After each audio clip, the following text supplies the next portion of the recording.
पंजाब केसरी में आप सबका स्वागत है। मैं हूं चंद्रशेखर धरनी। इस वक्त हम मौजूद हैं कांग्रेस की प्रदेशाध्यक्ष कुमारी शैलजा के साथ। उनसे बातचीत करेंगे। मैडम, पंजाब केसरी में आपका स्वागत है।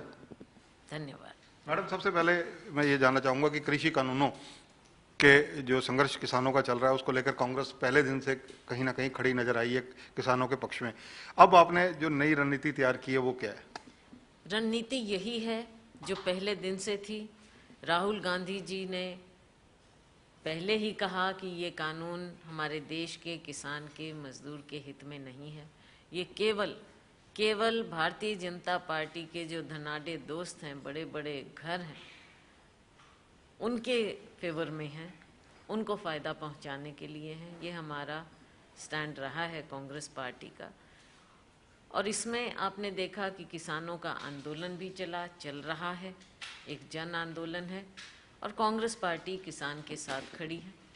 जहाँ तक कि हमारी बात है, आपने ठीक कहा, हमारा यही फैसला है कि हम ये लड़ाई लड़ेंगे किसानों की, चाहे ज़मीन पर लड़नी पड़े और चाहे हमको सदन में, विधानसभा में, जहाँ भी लड़नी पड़े, हम ये लड़ाई लड़ेंगे किसानों के साथ खड़े होकर। इसके लिए क्या कोई रोड मैप आपने डिक्लेयर किया है कि किसी प्रकार से जो मार्च निकाला जाए, कुछ और संघर्ष किया जाए?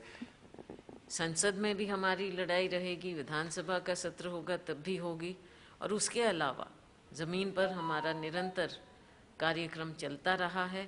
आने वाले वक्त में 3 से 5 फरवरी तक हम हर ब्लॉक में 20 मार्च शांति मार्च निकालेंगे। गांधी जी को आज के दिन हम याद कर रहे हैं उनके नाम से, क्योंकि जो सद्भावना खराब की गई है भारतीय जनता पार्टी सरकार द्वारा, आपने देखा पिछले दिनों में किसानों के साथ क्या हुआ, कैसे शांति भंग भी हुई और भाईचारे को बिगाड़ने की कोशिश की गई। भारतीय जनता पार्टी के लोग, उनकी पार्टी के लोगों ने जगह जगह जाकर, चाहे सिंघू बॉर्डर हो, चाहे टिकरी बॉर्डर हो, चाहे और जगह हो, क्योंकि हरियाणा की बात मैं करना चाहूँगी ज़्यादा, तो बिगाड़ने की जो कोशिश की है उसको हमें दोबारा भाईचारे का संदेश लोगों में ले जाना है, तो वो हम लेकर जाएंगे। मैम, जो लाल किले पर घटना हुई, लाल किले पर जिस प्रकार से सारा एक हमला वहां पर पहुंचा, ये सारे घटनाक्रम पर आपकी टिप्पणी क्या है? हमारी टिप्पणी ये है कि ये लोकतंत्र के लिए एक बहुत ही शर्मनाक बात है। गणतंत्र दिवस मनना चाहिए, सभी लोगों का एक हर्ष का दिन होता है, गर्व का दिन होता है। ऐसे दिन को जैसे खराब किया गया, सरकार कैसे मूक दर्शक बनी रही, किसानों के साथ बातचीत करके। किसानों ने तो इतने दिन पहले ऐलान किया था ट्रैक्टर रैली का गणतंत्र दिवस पर आने का, तो क्यों नहीं सही बंदोबस्त, क्यों नहीं उनसे सही बातचीत की गई, क्यों नहीं रूट ढंग से तय किए गए, क्यों नहीं उन तक सही इन्फॉर्मेशन पहुंचाई गई। और अगर इस तरह के गलत तत्व बीच में घुसे थे, उनके बारे में आपने क्या किया, आपकी खुफिया एजेंसियों ने क्या किया, और आपका ऐसा कैसा बंदोबस्त है कि लोग लाल किले तक पहुंच जाएं, ऊपर तक पहुंच जाएं और हमारे राष्ट्रीय ध्वज का अपमान हो? ऐसा कैसे हो गया? उसके लिए सरकार का टोटल फेलियर है ये पूरी तरह से। आप कैसे देश को क्या दिखाना चाहते हैं कि गणतंत्र दिवस के दिन ऐसी घटनाएं हो जाएं? और इसके लिए जो किसान बेचारे दो महीने से शांति से अपना आंदोलन चला रहे हैं, क्या किसान अपने आंदोलन को ऐसे खराब करेंगे? ये इस तरह के कौन से तत्व थे? कुछ लोग जो माननीय प्रधानमंत्री जी के साथ, माननीय गृह मंत्री जी के साथ फोटो तक खिंचा लेते हैं और वो ऐसे कार्य करते हैं और आज तक आप पकड़ नहीं पाते उनको।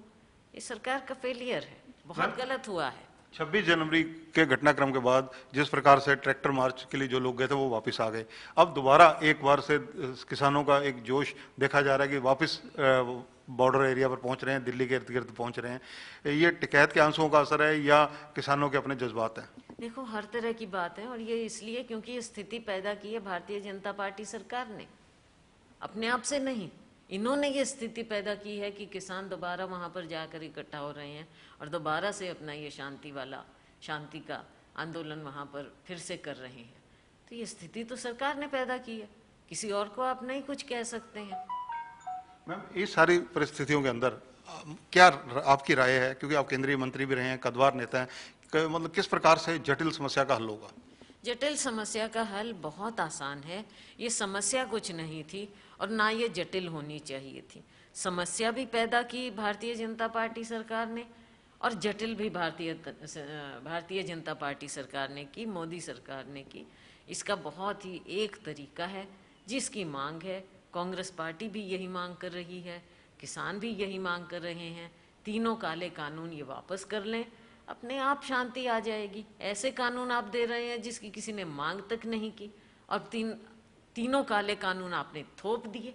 अब जब किसान अपनी बात रखना चाहते हैं तो आप देश को ये दिखाते हैं कि किसान इस तरह की बात कर रहे हैं और आप अपने ऊपर कोई जिम्मेवारी नहीं लेना चाह रहे। कानून बनाए आपने अपने दोस्तों का फायदा करने के लिए, धनाढ्य दोस्तों का फायदा करने के लिए, और किसान को बरगला रहे हैं कि यह आपके फायदे में है।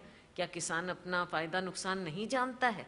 इस तरह से किसान, मासूम किसान को ऐसे ना बरगलाए। किसान पूरी शांति से सड़क पर आया, आंदोलन किया और उस आंदोलन को भी बिगाड़ने की पूरी कोशिश की गई। मैम, आज दो राजनीतिक घटनाक्रम हुए हैं, उन दोनों पर आपका रिएक्शन जरूर चाहेंगे। वन बाय वन पूछता हूं। एक तो कालका के विधायक है प्रदीप चौधरी, उनकी सदस्यता बतौर विधानसभा सदस्य खारिज कर दी गई है कोर्ट कन्विक्शन के बाद। विधानसभा अध्यक्ष ने अभी प्रेस कॉन्फ्रेंस की है ज्ञानचंद गुप्ता जी ने, और उन्होंने कहा है कि 2 सीटें हमारी रिक्त हो गई। बहुत तत्परता दिखाई है उन्होंने।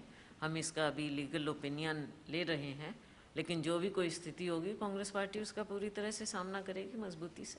मैम, दूसरा राजनीतिक घटनाक्रम जो हुआ है वो हुआ है दिल्ली की एक और कोर्ट का। ओम प्रकाश चौटाला जी पूर्व मुख्यमंत्री हैं, उनको एक आय से ज़्यादा संपत्ति के मामले में चार्जेस फ्रेम हो गए हैं उनके। अब जो भी होगा, कोर्ट कानून जैसे भी होगा वो अपना देखेंगे उस चीज़ को। मैम, इनेलो विधायक एकमात्र विधायक थे, क्योंकि उन्होंने विधानसभा से इस्तीफा दे दिया, इसलिए थे लगाना पड़ रहा है। बतौर सदस्य विधानसभा में नहीं रहे, उन्होंने अपना इस्तीफा दिया है इस कृषि कानूनों को लेकर, उसको कैसे देखते हैं आप? ये उनका अपना फैसला है, उनकी अपनी राजनीति है। वो अपनी पार्टी के मुखिया हैं, अकेले विधायक थे अपनी पार्टी के, तो ये उनका फैसला है। धन्यवाद।